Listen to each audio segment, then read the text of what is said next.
Bienvenidas a todos y a todos a nuestro podcast. En esta ocasión vamos a platicar con alguien muy especial. Hola, mi nombre es Itzel Rivera.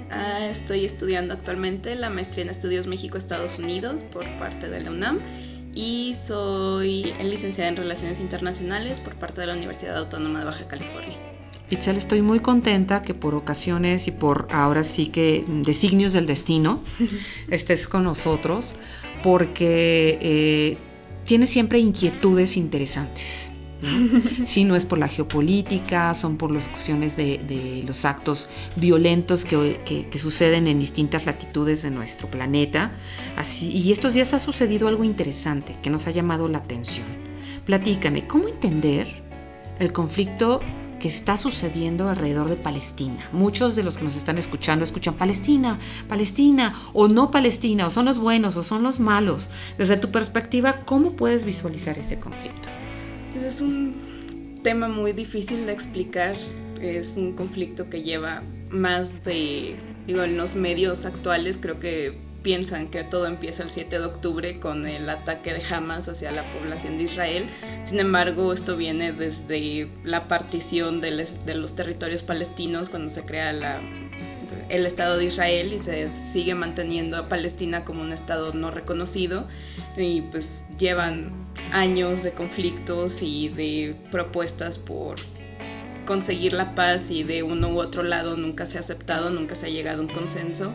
Entonces es tal vez muy difícil explicar bien qué es lo que sucede o qué es el conflicto sin entender que no es algo que empieza el 7 de octubre, sino es algo que tiene décadas, desde 1948 más o menos ocurriendo, y que pues es ya el reflejo de cómo la población palestina ha sido desplazada de sus hogares, y hogares que pues ellos tenían muchísimo antes de la creación del Estado de Israel.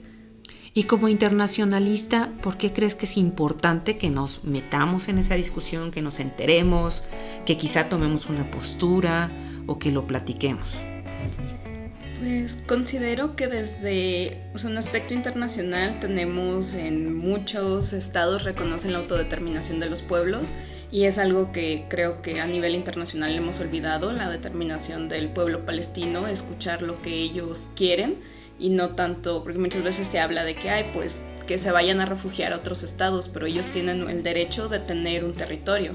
O sea, son una población y pues es un caso que se replica con los kurdos y con muchas otras comunidades que no tienen un estado en sí, porque la misma comunidad internacional ha bloqueado la creación de estos estados. Pero creo que el caso pues actualmente más visible es el de Palestina, que vemos pues los refugiados que están en todos los países. ¿Y por qué? Pues es porque tienen años estando en guerra. Así es, y estos temas siempre de guerra, de paz, de solución, incluso esta solución que nos dices que fue como tan administrativa, ¿no? De darles un lugar en donde estar, en crear, en estar en pro y en contra, pero se ven partidos, se ven como estos simpatizantes, quién está a favor de quién, qué país empieza a involucrar con los temas, qué país empieza a decir, no, es que hicimos lo correcto, o se está haciendo lo correcto, o es incorrecto. Entonces, explícanos un poco a tus ojos, cómo ves estos aliados y estos, pues no tan aliados de los bandos dentro de este conflicto. Creo que es como la reproducción que tenemos desde antes de la Guerra Fría, tal vez este mundo que se considera el mundo occidental o el primer mundo, teniendo a Europa principalmente, Alemania, tal vez por esta memoria histórica de lo que ocurrió en su territorio durante la Segunda Guerra Mundial, el Holocausto. Tienen como esta idea tal vez como de abrazar mucho a Israel y no ser críticos por miedo a pues, su propio pasado, y tienes un Estados Unidos cuyas inversiones pues han sido eje para el desarrollo de muchas industrias de Israel, y en cuestión tecnológica militar pues es de los países más avanzados que hay. Y bueno, y vemos el lado contrario al mal llamado sur global, que siempre tenemos pues esta solidaridad tal vez por nuestra misma historia con estas comunidades que pues son tal vez más vulnerables a lo que todas las potencias quieren. Entonces siempre es este bloque entre el norte y el sur global. Pero ha sucedido algo inédito hace unas semanas. ¿Qué ha sucedido? las protestas dentro de las universidades de Estados Unidos. ¿Por qué es inédito? Pues es primero que nada porque empiezan en universidades donde generalmente va la élite de la población estadounidense. No es como que hayan empezado en universidades públicas donde cualquier persona puede acceder. Lo vemos las protestas en Columbia, en Georgetown, George Washington University, que están muy pegadas a esta parte del Congreso, que tienen como la escuela de leyes de Harvard, donde han salido muchos de los presidentes estadounidenses. Entonces ya no es nada más la población general, sino es una población estudiada y que tiene cierto ya raciocinio y crítica sobre lo que está pasando. Entonces ya vemos una élite en contra de su gobierno, y el cual no se había mostrado tanto énfasis en decir por qué mis impuestos o por qué lo que está pagando, no sé, sus padres, porque pues, las universidades en Estados Unidos no son públicas, se paga una colegiatura que es carísima, 40, 50, 60 mil dólares los semestres. Y pues muchos estudiantes lo que descubrieron era que sus universidades estaban invirtiendo parte de ese dinero en acciones, y algunas de esas empresas que recibían el financiamiento pues son empresas armamentistas que pues dicen actualmente pues están financiando un genocidio. Qué sorprendente, y más que pues de los jóvenes salga este tipo de expresiones, y como tú nos comentas, pues prácticamente que vengan de estos lugares tan privilegiados. Debe de ser un shock para la sociedad pues estadounidense, ¿no? También ver a sus hijos manifestarse, o se sentirán orgullosos de sus manifestaciones. Pues tiene dos vertientes. Creo que como siempre en Estados Unidos está mucho esa polarización entre los que inmediatamente los tacharon, de la extrema derecha tacharon a estos manifestantes de estar a favor de Hamas, de ser terroristas. Yo creo que es algo que se ha visto a lo largo desde el 7 de octubre principalmente, de que si apoyas a Palestina normalmente te asocian de que es que estás apoyando el terrorismo, cuando es muy importante dejar en claro que Hamas no representa a todos los palestinos, así como los sionistas nunca van a representar a todos los judíos. Entonces creo que es como algo muy importante, y también que dentro de las manifestaciones está una comunidad de estudiantes judíos apoyando pues todo este movimiento. Y entonces pues sí, o sea, es como algunos lo ven que es algo muy antiamericano, porque pues se sale del discurso oficial del presidente y del Congreso y todo, que es pues el apoyo incondicional a Israel. Y por otro lado hay personas que están muy felices de ver que estas nuevas generaciones están manifestando y están alzando su voz. Normalmente creo que la última vez que hubo un movimiento tan importante dentro de las universidades estadounidenses fue por los civil rights, de los derechos civiles de las personas.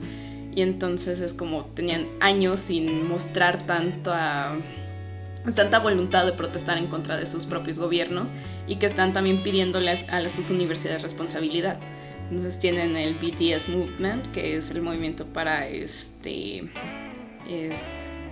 se me olvidan las siglas en español, pero básicamente es sancionar, deslindar, así como retirar ese como apoyos o esos financiamientos.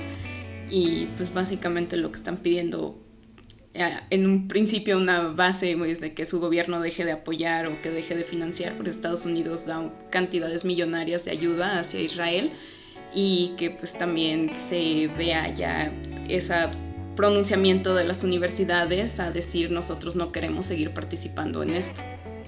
Eso me parece como muy, muy provocador, y ya ves que a nosotros como internacionalistas a veces pues nos asocian de que dime qué va a suceder, ¿no? O sea, qué viene, qué paso es el que va a seguir, y sobre eso va mi inquietud. ¿Cómo observas que sea esta ola de manifestaciones se replique en América Latina, se replique en Europa, se haya como una voz conjunta, o lo ves como un movimiento muy aislado? No, que inmediatamente se vio el apoyo internacional. Se empezaron en las universidades de Estados Unidos y creo que empezó Columbia en Nueva York, pero de ahí se fue expandiendo a diferentes estados, y actualmente tienen campamentos de solidaridad palestina activos la Universidad de Tokio, Ayer se sumó la Universidad de Barcelona, entonces ya es algo que ha alcanzado como nivel mundial. Inclusive en la Antártida están los científicos con letreros y banderas palestinas, entonces como que en todos los continentes hay al menos una protesta. Entonces aquí en México pues está el campamento en Campus Central frente a Rectoría de la UNAM. Y creo que en Brasil también ya hay 2 universidades que tomaron, y pues vemos cosas tan increíbles como que el Instituto de la Moda de Nueva York que es como una universidad que nadie asociaría a temas políticos. Exacto. Que se haya unido a estos campamentos, pues sí da mucho de qué decir, pues es que los estudiantes ya no quieren ver un genocidio a través de sus teléfonos. Exacto, me parece sensacional esa reflexión. ¿Y hacia dónde vamos entonces? Vamos a exigir, bueno, tú hacia dónde vislumbras que van estas manifestaciones. Vamos a seguir poniendo el dedo en la llaga hasta conseguirlo. Vamos a calmar nuestra intención de alzar la voz pues por cansancio, ¿no? Porque se vaya alargando, ya va un periodo importante de este tipo de eventos.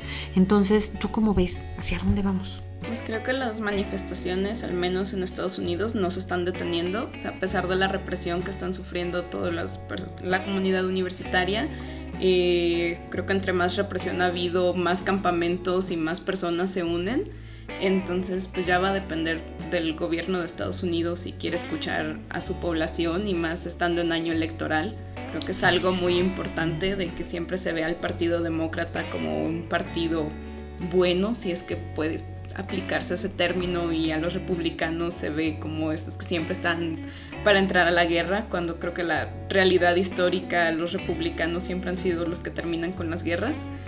Y Joe Biden necesita votos, va contra un candidato muy fuerte que es Donald Trump, y pues ninguno de los dos ha mostrado un discurso de que quieran calmar la situación. Entonces creo ahí pues están sumando esta cuestión de que por quién van a votar los estudiantes y qué tanto van a recordar pues que les hayan enviado a la policía o tener francotiradores en el techo de sus universidades al momento de emitir su voto.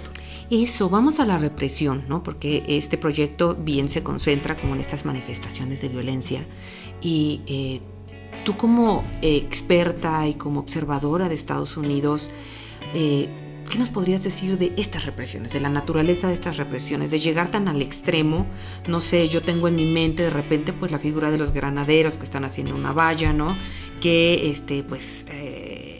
que me hables ya de una represión de que alguien vaya arrastrando a alguien, que alguien vaya teniendo esto, como tú dices, ser apuntados por un arma. Se me hace, o yo lo escucho extremo, pero tú que entiendes a Estados Unidos, ¿es extremo o realmente es la manera en la que responde Estados Unidos a una emergencia o lo que considera como una emergencia? Sí, creo que al menos desde nuestra perspectiva mexicana, con nuestro contexto histórico, vemos increíble, o sea, solo imaginarse soldados o policías armados dentro de las universidades. Bueno, creo que las nuevas generaciones en Estados Unidos están lamentablemente acostumbradas a que haya armas dentro de las escuelas, pero no podemos olvidar que son generaciones que crecieron después de Columbine y todas estas masacres de tiroteos estudiantiles, y pues, algo como muy, no sé, me llamó mucho la atención que en Twitter alguien mencionara la parte de que ellos saben hacer barricadas, porque era algo que les estaban diciendo, de que es que seguramente los terroristas les están dando instrucciones, porque cómo es posible que los jóvenes sepan hacer barricadas para impedir que la policía entre al campamento. Y la respuesta fue es que a nosotros nos enseñaron a hacer barricadas desde antes de enseñarnos cálculo. Y es como... Pero ya cuando entiendes de que son generaciones que crecieron en tiroteos escolares donde la misma policía no entra hasta que termina el tiroteo, o que saben que pues, el resultado siempre es muy sangriento. Entonces son generaciones que aprendieron a defenderse desde que están en kinder, en primaria. O sea, ellos saben cómo hacer trincheras básicamente y cómo protegerse de las balas. Y ahorita están usando esos conocimientos que adquirieron, a veces hasta por la misma policía, en contra de ellos. Y pues sí, tienen técnicas muy interesantes que están usando, apoyándose en esta cuestión de las redes sociales. Hace una semana, creo que fue en las universidades de Washington, lo que estaban haciendo era de que leían la placa de los policías mientras lo transmitían en vivo. Entonces las personas que estaban viendo la transmisión lo que hacían era que buscaban inmediatamente el nombre del policía y con el número de placa y buscaban las denuncias que tuvieran esos policías y entonces se las enviaban. Y por megáfonos, entonces era como que él está denunciado por acoso, por esto, por aquello. Y es como que, o sea, sí los están arrestando, pero están dejando en vergüenza a la policía que lo está haciendo. Hoy están súper organizados entonces. Sí, las nuevas generaciones sorprenden mucho su organización. Porque finalmente si nosotros a lo largo del proyecto hemos intentado ver como esta asociación entre medios digitales y pues ya la realidad, yo creo que nos acabas de dar un ejemplo sensacional respecto a cómo están utilizando los recursos para evidentemente dejar claro un punto, ¿no? Y es este rompimiento también con los medios tradicionales. Exacto. Porque pues muchos, no sé, New York Times que le acaban de dar el premio Pulitzer por sus reportajes y muchos están diciendo sí, pero revisen lo que están reportando sobre nuestros movimientos, entonces que ellos los acusan de antisemitismo cuando pues han intentado como mantenerse muy en claro de que no es algo en contra de la comunidad judía, sino es algo en contra del genocidio que está sucediendo en Palestina. Y pues los medios tradicionales han intentado manipular como toda esta historia o llega información muy, pues ya, así lo que básicamente... Sí, no, muy filtrada, sí, ¿no? muy filtrada. Muy seleccionada. Y lo que están haciendo los jóvenes es usar todas las redes sociales y pues estos nuevos medios de comunicación para decir, pues no es lo que están reportando, sino esto es lo que está pasando. Pues sin duda tendremos que estar muy atentos a lo que pasa en los días que vienen, ¿no?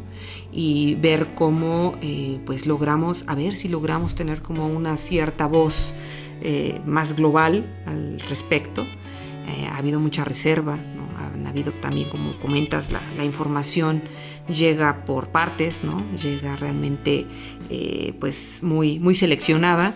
Entonces pues nos tocará a nosotros seguir observando y pues te agradezco muchísimo, Itzel, que hayas estado con nosotros, que nos hayas dado estas ideas, que nos hayas provocado para que quienes nos escuchan pues se pongan a informarse sobre el tema y ellos creen sus propias opiniones. Así que, pues, gracias por todo y las invitamos a que nos sigan escuchando y nos sigan en todas nuestras redes para que estén alerta de estas nuevas contribuciones a nuestro podcast. Saludos.